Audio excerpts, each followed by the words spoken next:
एकनाथ शिंदे और बीजेपी के गठबंधन वाली सरकार जो ताबड़तोड़ एक्शन ले रही है, उससे एक बात तो साबित हो चुकी है कि अघाड़ी के नेताओं की मनमानी के दिन अब खत्म हो चुके हैं।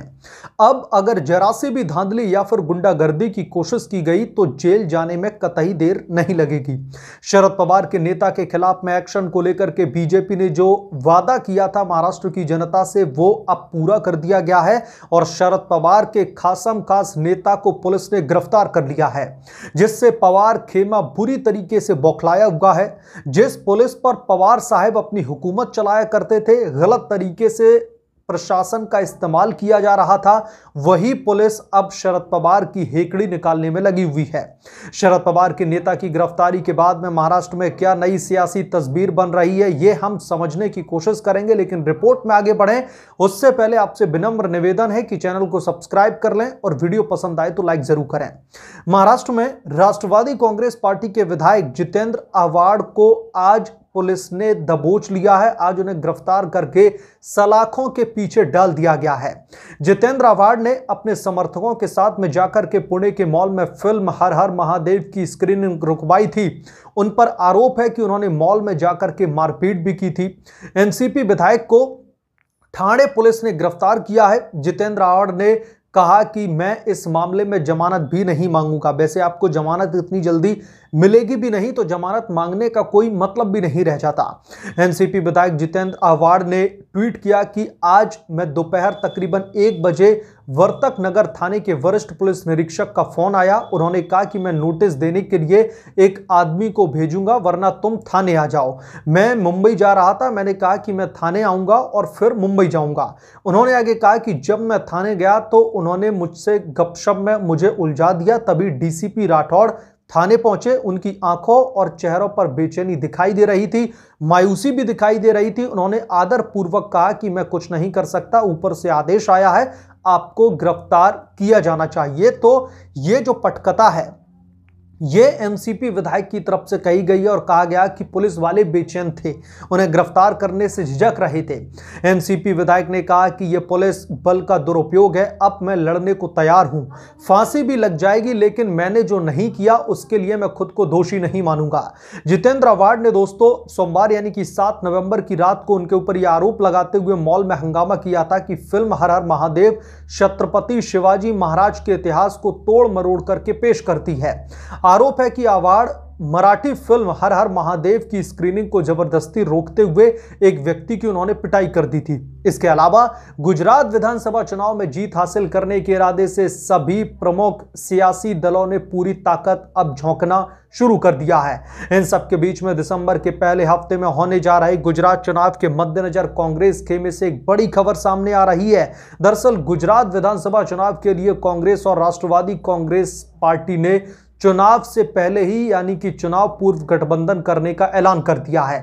इसके तहत शरद पवार की पार्टी एनसीपी गुजरात की सभी 182 विधानसभा सीटों में से 3 पर चुनाव लड़ेगी।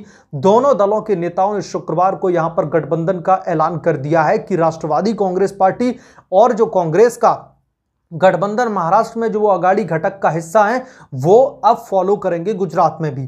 आपको बताते चलें कि एनसीपी के कंधाल जडेजा अपनी पार्टी के इकलौते विधायक थे जिन्होंने साल 2017 के गुजरात विधानसभा चुनाव में पोरबंदर जिले के कुटियाना विधानसभा क्षेत्र से जीत दर्ज की थी।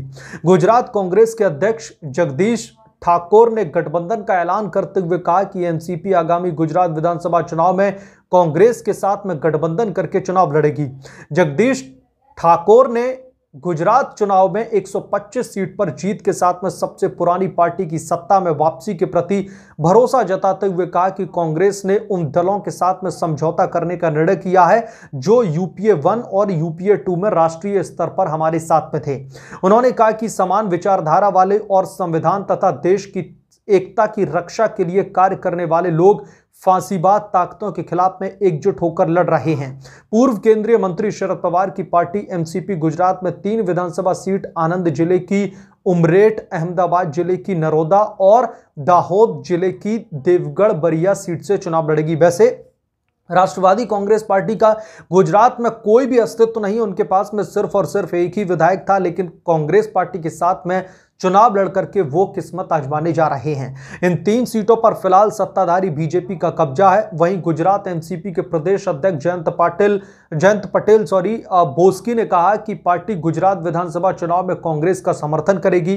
पटेल ने कहा कि हम ये सुनिश्चित करेंगे कि इन 3 सीटों पर ईमानदारी के साथ में चुनाव लड़ा जाए। कांग्रेस ने हम पर जो भरोसा जताया है उसके लिए मैं आभारी हूं। हम ऐसा कुछ भी नहीं करेंगे जो एनसीपी की छवि को नुकसान पहुंचाए। आपको बता दें कि बीजेपी शासित गुजरात में विधानसभा चुनाव 2 चरणों में 1 और 5 दिसंबर को होंगे, जबकि मतगणना जो होनी है वो 8 दिसंबर को होनी है। तो कहीं ना कहीं गुजरात में राष्ट्रवादी कांग्रेस पार्टी कांग्रेस के साथ में गठबंधन करके अपना जो सियासी दांव है वो चलती हुई दिखाई दे रही है। हालांकि उनके विधायकों की जमानतें जब्त होंगी, ये मैं दावे के साथ में कह सकता हूं, लेकिन लोकशाही है, हर कोई हर जगह पर चुनाव लड़ सकता है। इसलिए राष्ट्रवादी कांग्रेस पार्टी ने कांग्रेस के साथ में गठबंधन करके चुनाव लड़ने की प्रक्रिया शुरू कर दी है। अब वापस आ जाते हैं पहले वाले मुद्दे पर। जो जितेंद्र आव्हाड, जो कि शरद पवार के बहुत ही ज्यादा खास नेता बताए जाते हैं, आज पुलिस ने उन्हें धर दबोचा है, सलाखों के पीछे डाल दिया है। इसके पीछे की वजह आपको पता है कि जो हर हर महादेव जो मराठी फिल्म रिलीज की गई थी उसमें इन लोगों ने गंभीर आरोप लगाए कि इन्होंने छत्रपति जो शिवाजी महाराज है उन्हें लेकर के कुछ फैक्ट को लेकर के इन्होंने बोला कि तोड़ मरोड़ करके दिखाने की कोशिश की गई है। इसकी वजह से इन्होंने स्क्रीनिंग के दौरान में हंगामा किया और कुछ एक की पिटाई भी कर दी थी, जिसके बाद में ये मामला तूल पकड़ गया था और भारतीय जनता पार्टी ने महाराष्ट्र और देश की जनता को भरोसा दिलाया था कि जो ये नेता हैं जो सीधे तौर पर गुंडागर्दी करते हुए दिखाई देते हैं, मारपीट करते हुए दिखाई देते हैं, आंदोलन के नाम पर दंगाई जो है परिस्थितियां पैदा करने की कोशिश करते हैं, उन्हें बख्शा नहीं जाएगा। लिहाजा आप कुछ घंटे का इंतजार कीजिए। ये बाकायदा भारतीय जनता पार्टी के नेता राम कदम की तरफ से महाराष्ट्र की जनता और देश की जनता को संबोधित करते हुए कहा गया था कि जितेंद्र आव्हाड को गिरफ्तार किया जाएगा। और जब मैंने इसे लेकर के एक रिपोर्ट बनाई थी तो उसमें कमेंट सेक्शन में मैं देख रहा था कि ज्यादातर लोग यही कहते हुए दिखाई दे रहे थे कि गिरफ्तारी उनकी नहीं होगी और बहुत सारे तरीके के नेगेटिव कमेंट्स आ रहे थे। लेकिन मुझे पता था जो राम कदम की तरफ से जो ये बड़ा ऐलान किया गया था भारतीय जनता पार्टी की तरफ से कि जो भी दोषी हैं उनके खिलाफ में सख्त से सख्त कार्रवाई की जाएगी। इससे पहले 3 धाराओं में प्राथमिकी दर्ज की गई थी जितेंद्र आव्हाड के अगेंस्ट में और उनके साथ में 12 राष्ट्रवादी कांग्रेस पार्टी के कार्यकर्ता भी शामिल थे, उनके खिलाफ में भी ये बड़ा एक्शन लिया गया था। तो अब उसी मामले में एक कदम आगे बढ़ते हुए बाकायदा डीसीपी लेवल के अधिकारी वहां पर थाने में पहुंचाए जाते हैं और उनकी गिरफ्तारी का फरमान जारी कर दिया जाता है।